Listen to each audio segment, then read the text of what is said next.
Hello, hello, hello, hello, and welcome to Internet ASMR for all your unusual and lo-fi ASMR needs. Today I will be reading to you about identity to give you an existential crisis to fall asleep to. Before we get into that though, let's light a candle to set the mood. This is the smell apple cinnamon cider.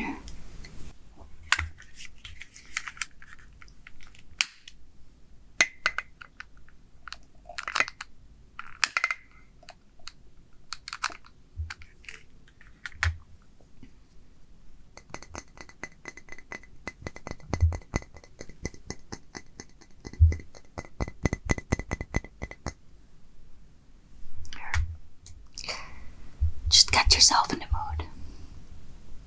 Just get yourself in the mood to have an identity crisis. Get yourself in the mood to have an identity crisis. Okay, it smells good. So, I will be reading from this book.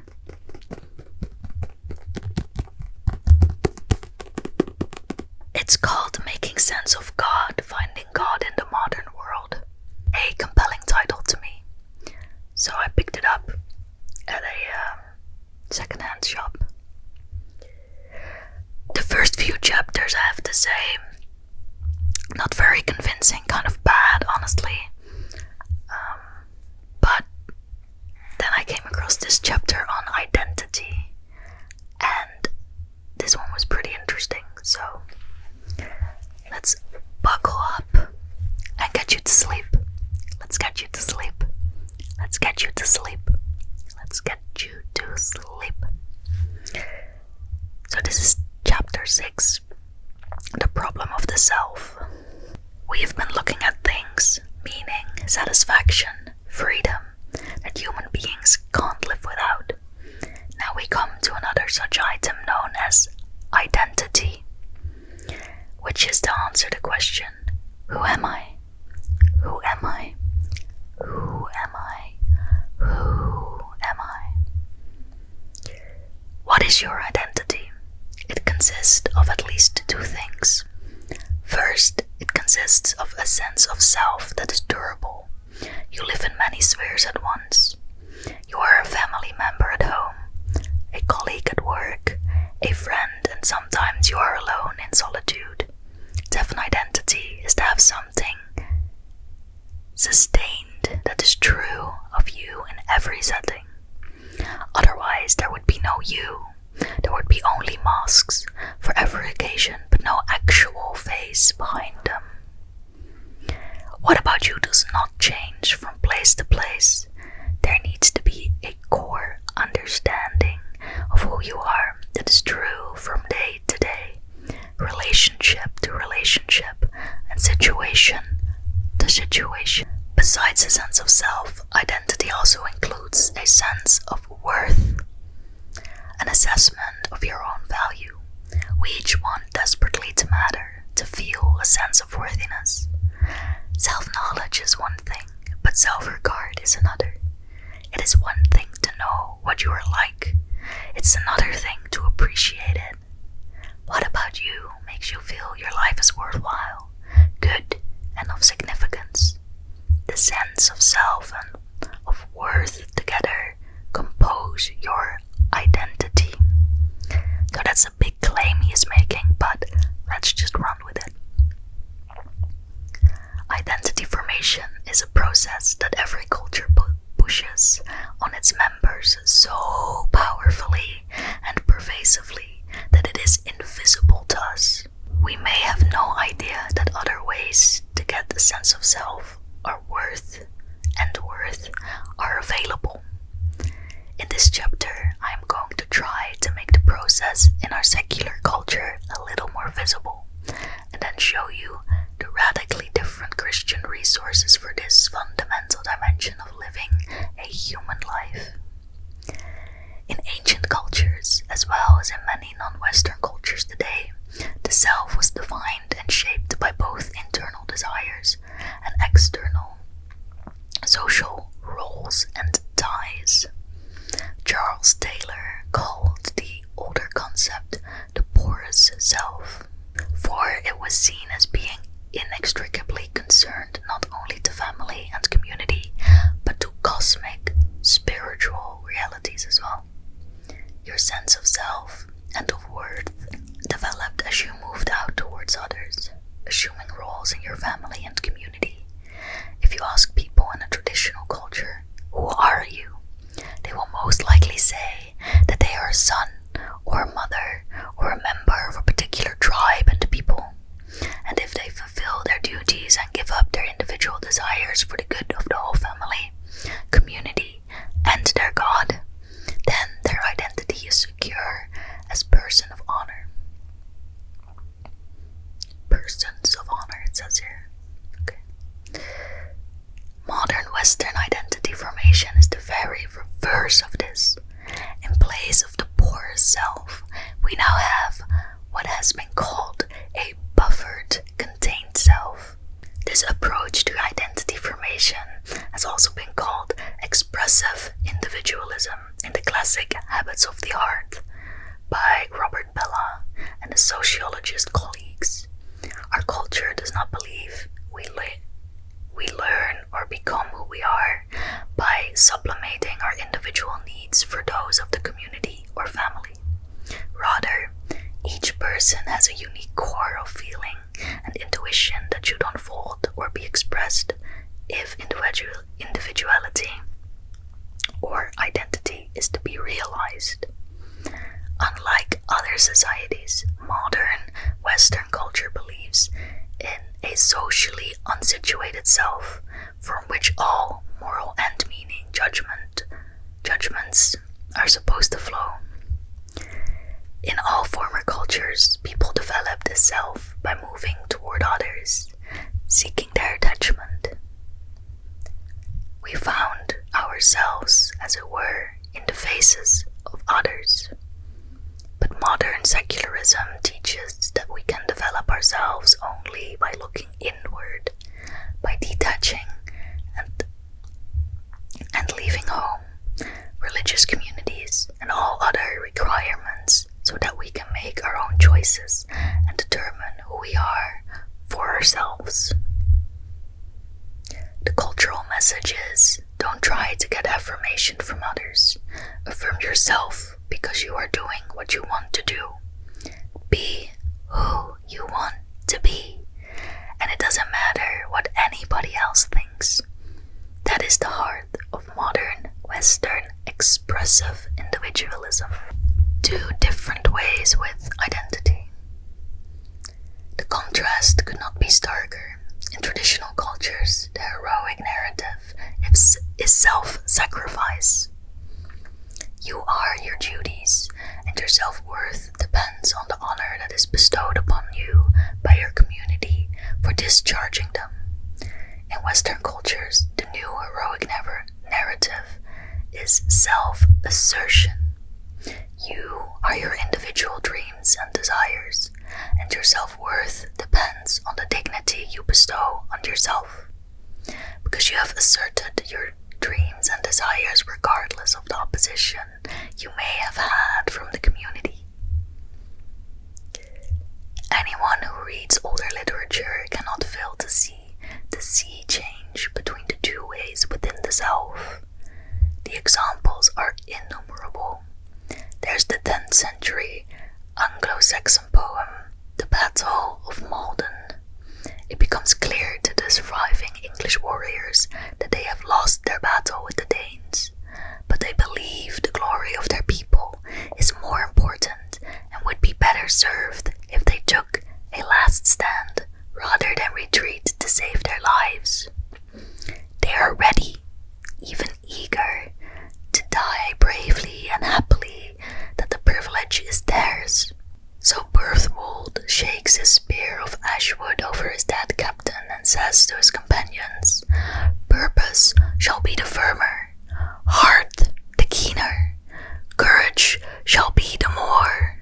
as our might lessens. Here lies our Lord all hewn down, good man on the ground. From here I will not turn, but by my Lord's side, by the man I loved, I intend to lie. Berthold was pursuing not his own safety or happiness, but the honor of his people. Contrast this with the song sung to Maria at the sound of music. Climb every mountain, ford every stream, follow every rainbow, till you find your dream. In no way do I draw this contrast in order to hint that Maria's decision to leave the convent was wrong. She was not actually a nun under vows, but a postulant, considering entering the abbey. But the advice given to her in the form of the song is an archetype of modern thinking that is now applied almost universally to all situations. We must detach, leave the community, and go out in order to find ourselves. A more recent and famous example is Elsa, one of the main characters of the Walt Disney movie Frozen. She sings, "It's time to see what I can do, to test the limits and break through.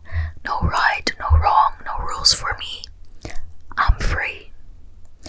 Rather than connecting with some source outside us, with family and people, with God, or to some other cosmic good, now the source we have to connect with is not outside us, but deep within us.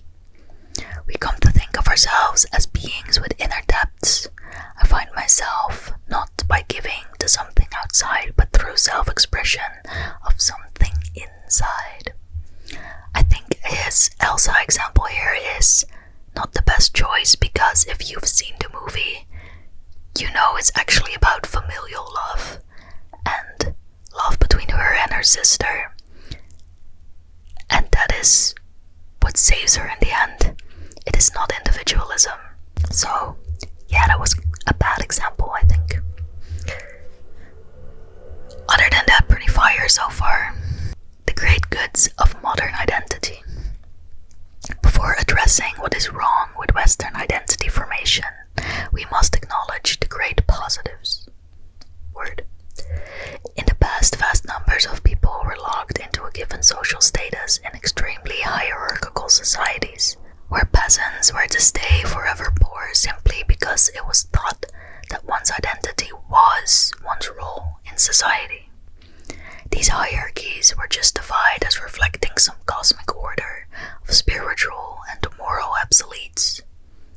As we will see in chapter 10, the Christian Church has often ignored the implications of its own teachings about every person being created in God's image, about the importance of justice for the poor, and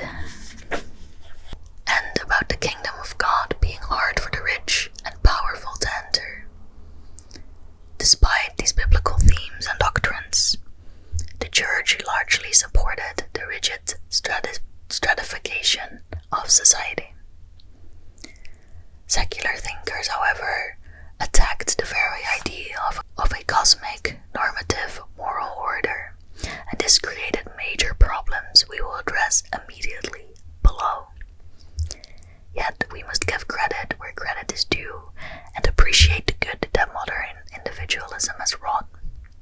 For example, while the American Civil Rights Movement was led by the African American Church and was justified with biblical vocabulary and categories, it has been argued that the broader society was willing to embrace the movement and implement changes because of American culture's growing emphasis on the individualistic values of self-determination, personal freedom, and equality. My grandfather was born in Italy in 1880. 1880. He lived in a small town outside of Naples. His father was a potter, and his grandfather and his great-grandfather were all In his teenage years, he said to my great-grandfather, "I don't want to do pottery.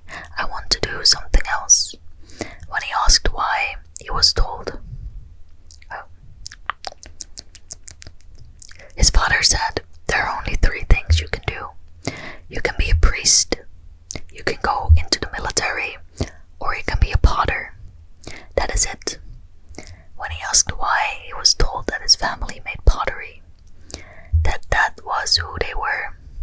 Nobody was going to give him any other job. That was his place.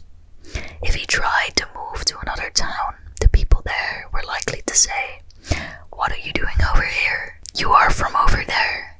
That's who you are. Go back." In response, he emigrated to America. This rigid, exploitative social stratification stemmed from the traditional understanding of identity. You were your rung in the socially stratified culture. You related to the world not as an individual, but through your family and class. Your mission in life was to know your place and fulfill your assigned role. There was no way out. There was no mobility at all. So we can be grateful for the ways that the modern Western view of identity has helped so many people escape. And yet, modern Western culture's identity formation in very different ways is every bit as crushing, if not more so. How? Modern identity is incoherent. Ooh, now we're getting into it, guys. First of all, our contemporary approach is incoherent. If you look into your heart to find your deep desires, you certainly will discover many of them. And you will discover something else, that they contradict one another. You may very much want a certain career, but then you fall in love with someone who you also want very much. Because of the particular nature of both the career and the relationship, you realize you won't be able to have both. What are you going to do? You might insist that one of these desires, for career or love, must be deeper and more you. But that's naive. Why assume that your internal desires are arranged in such an orderly way? Francis Spuford writes that you are a being whose wants make no sense, don't harmonize, whose desires deep down are discordantly arranged, so that you truly want to possess and you truly want not to at the very same time. You're equipped for farce or even tragedy more than you are for happy endings. Sigmund Freud is perhaps the most trenchant critic of the idea that our inner desires are coherent and positive. Freud believed that each individual had deep desires that were essentially and unstoppably selfish. He called the inmost desires the id, I-D, id, I-D, id. This is the part of the self that never says no.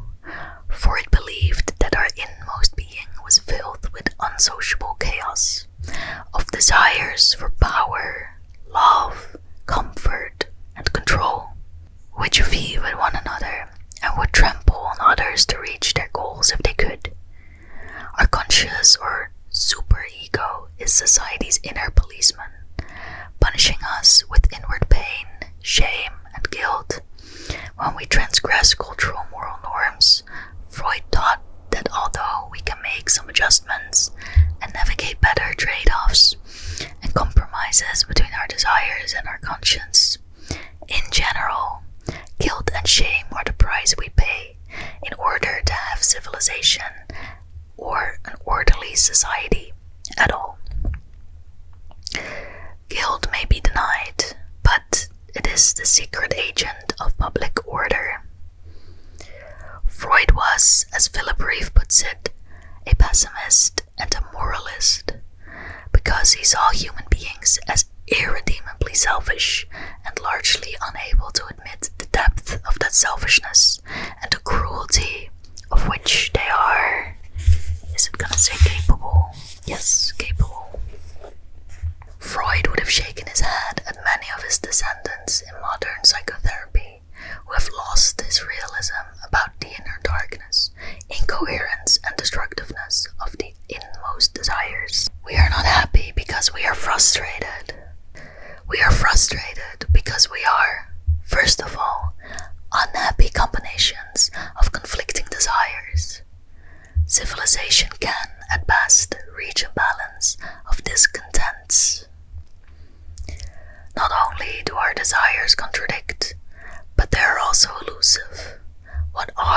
importance of the self, Bella asks.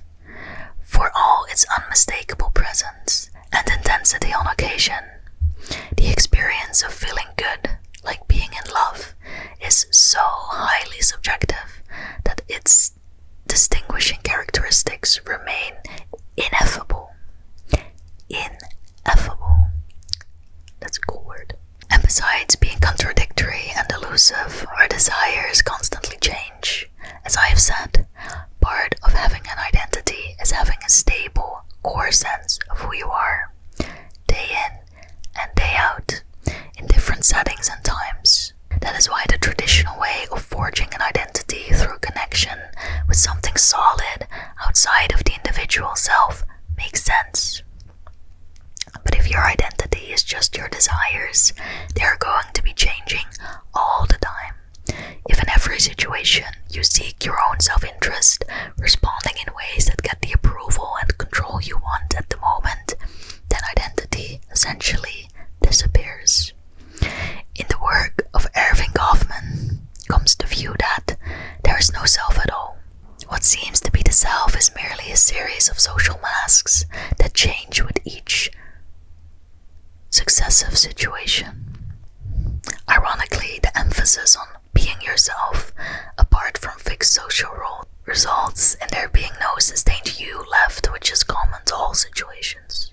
Buddhism is on the same train thought here, where they also believe that putting your desires as the basis of your identity, or kind of as the basis of anything, is not the way to go. I hope you're getting sleepy, sleepy, sleepy, sleepy, sleepy, sleepy, sleepy, sleepy, sleepy, sleepy, sleepy, sleepy, sleepy, sleepy, sleepy. Close your eyes if you haven't yet. Lay down. Close your eyes and lay down. Relax. Relax.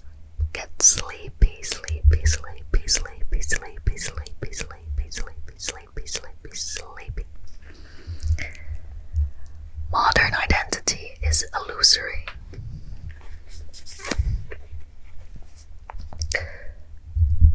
Our culture tells us that you must look inside to discover your deepest desires and dreams and to express them. You must do this yourself and must not rely on anyone outside to affirm and tell you who you are. A classic description of this understanding can be found in Gil Shee's 1970s bestseller, Passages. There speaks to a person who is heeding her guidance on finding an authentic self.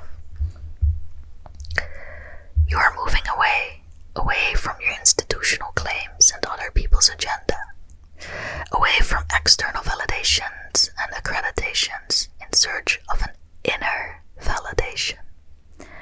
You are moving out of social roles and into the self. Whatever counterfeit safety we hold from overinvestments in people and institutions must be given up. The inner custodian, i.e. conscience, must be unseated from the controls.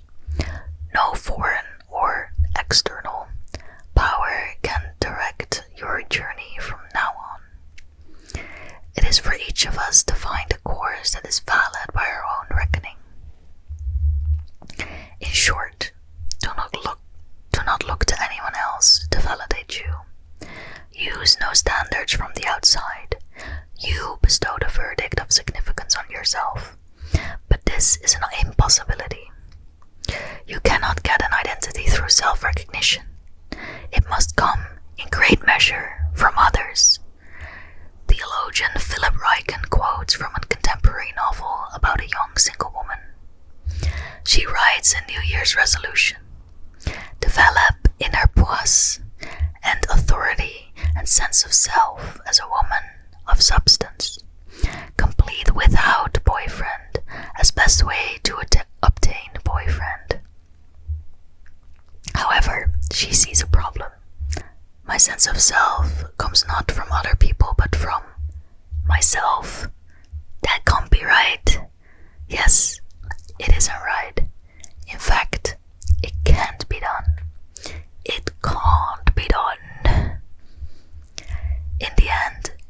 once say to ourselves, I don't care that literally everyone else in the world thinks I'm a monster.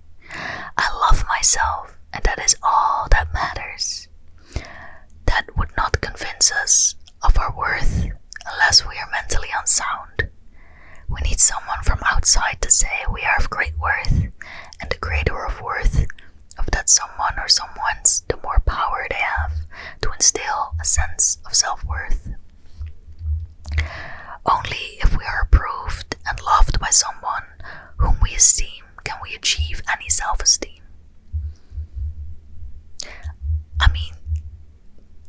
I think, yes, you do need external validation also in order to, just be a good person, keep yourself in check. But a lot needs to come from the inside too. To use biblical terms, we need someone to bless us because we can't bless ourselves. We are irreducibly social and relational beings. This is true. We need someone we respect to respect us. We need someone we admire to admire us. Even when modern people claim to be validating themselves, the reality is always that they are socializing themselves into a new community of peers, of cheerleaders, of people whose approval they crave. Years ago, I was watching an episode of the science fiction TV show Star Trek: The Next Generation. The captain, Jean-Luc Picard, was talking to a young woman who was trying to get into the Starfleet Academy. He professed that one of his reasons for doing so was so that the captain would be proud of him. Picard's response was perfectly in line with Kalshi. Wesley, you have to measure your success and your failures within, not by anything that I or anyone else might think. I remembered it because as I had recently counseled a man who had parents who always answered him in the same way. He told me they never said, I would be proud of you if you did this or that.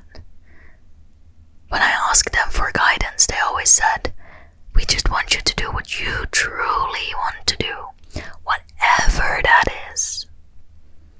It will be alright with us. The man complained that this made him feel unloved and rudderless.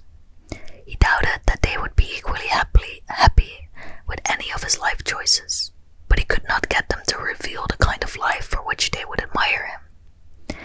He knew they meant well and that they thought they were being open-minded and modern. However, he said, no one can tell yourself, I'm okay. I need somebody to tell me that's the right thing to do. I'm proud of you. I had to look for other kinds of family because my family wouldn't be the family I needed. So, contrary to our cultural narrative, we must look outside ourselves and connect to something else first, before we can descend into ourselves and make any assessment. Let's conduct a thought experiment to serve as evidence for this. Imagine an Anglo-Saxon warrior in Britain in AD 800. He looks into his heart and sees two strong inner impulses and feelings. One is aggression. When people show him any disrespect, his natural response is to respond violently, either to harm or to kill. He enjoys battle. Now, living in a shame and honor culture with a warrior ethic, he will identify with that feeling. He will feel no shame or regret over it. He will say, that's me. That's who I am.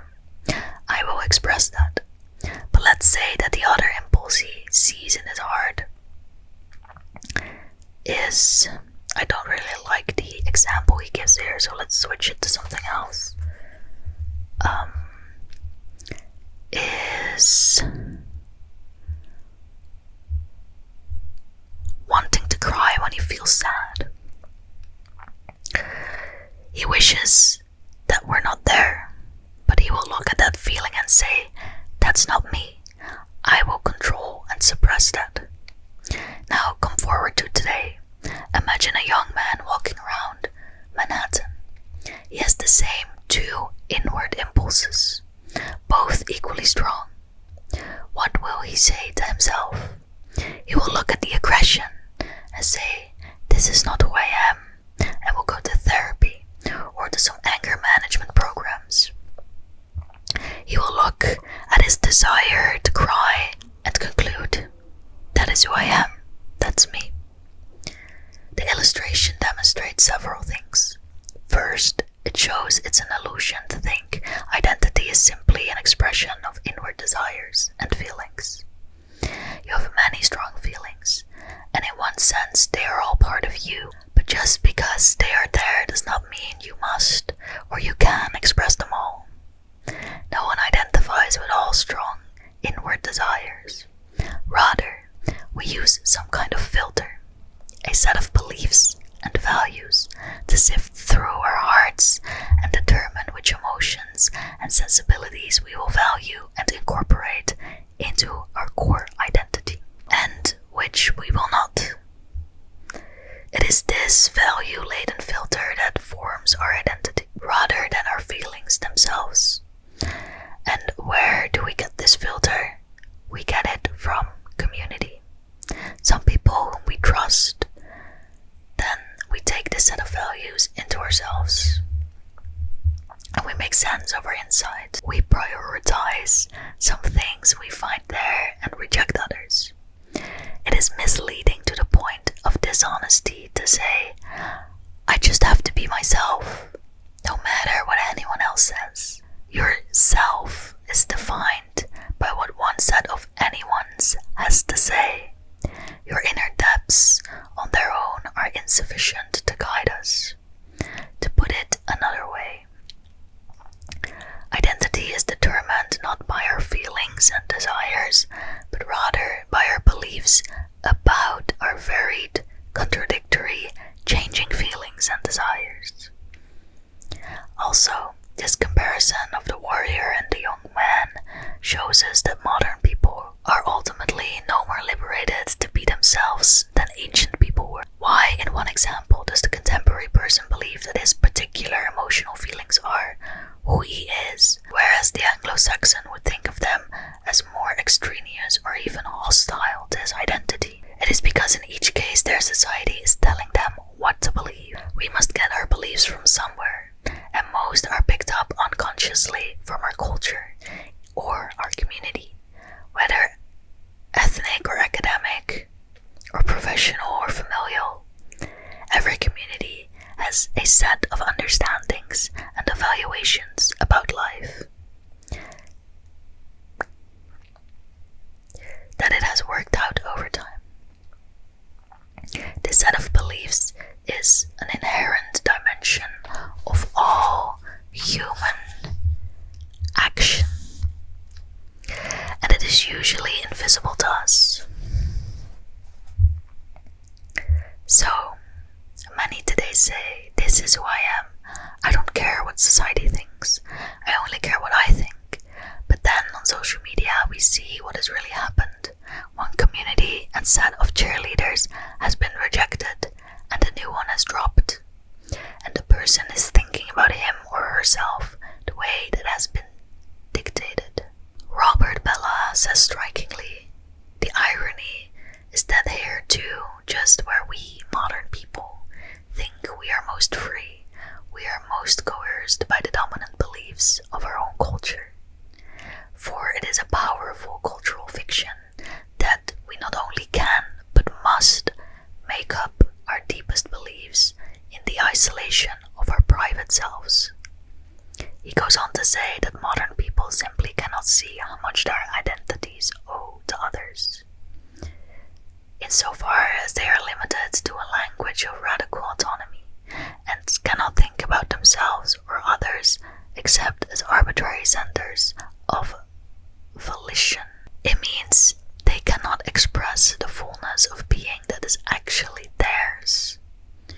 Our identity then is not, after all, something we can bestow on ourselves.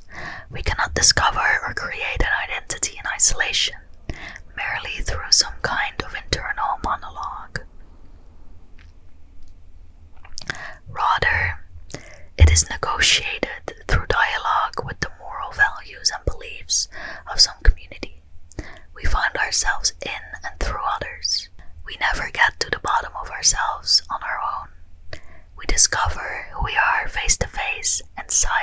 coincide with others in work, love, and learning. In the end, the contemporary identity, simply expressing your inner feelings with a valuation bestowed on yourself independently, is impossible.